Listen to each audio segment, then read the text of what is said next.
Buying a home is an exciting part of your life, and buying your first home is an amazing accomplishment. That being said, there are a couple of things to look out for to make sure you don't get buyer's remorse. Hi everyone, I'm Marlon Oliva, and in this video, I'm going to go over the top 5 mistakes first-time homebuyers make. If this is your first time to the channel, be sure to subscribe and hit the bell so you can stay up to date with our latest real estate videos.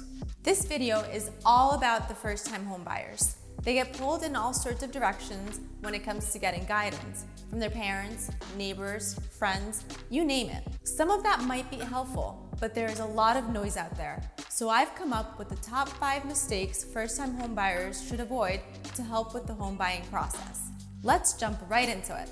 The first mistake, and the biggest by far, is when first-time homebuyers go out and see properties without being financially qualified.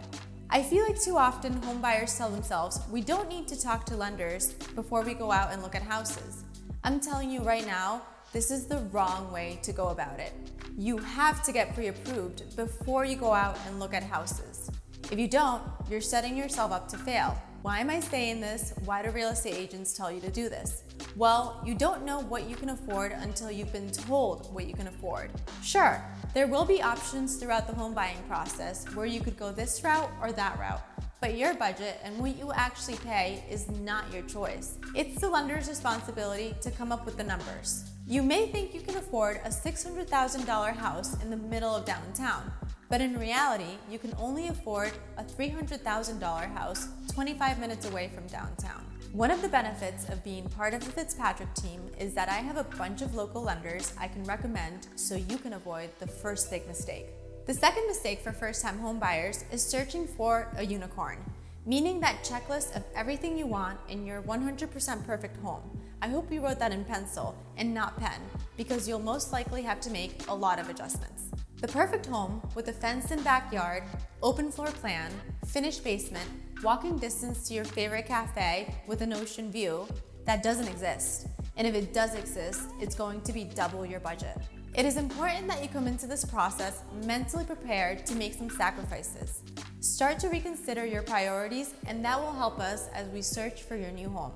The goal is to find a home that meets 75% of your criteria, and then it's your job to finish off that 25% yourself. Remember, this is not HGTV. This is real life. So be prepared to lower your expectations a little bit. If you want to learn more about setting criteria for your ideal home, make sure to check out our previous video, linked in the description below.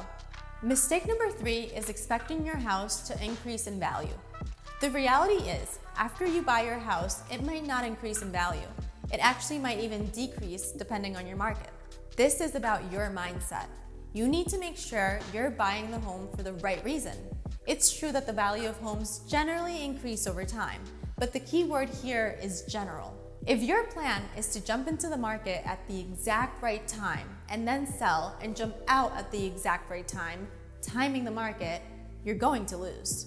Buy your first home for the right reasons. Do it for yourself, for your family, to increase the quality of your life, not to time the market. Mistake number 4 is underestimating your expenses.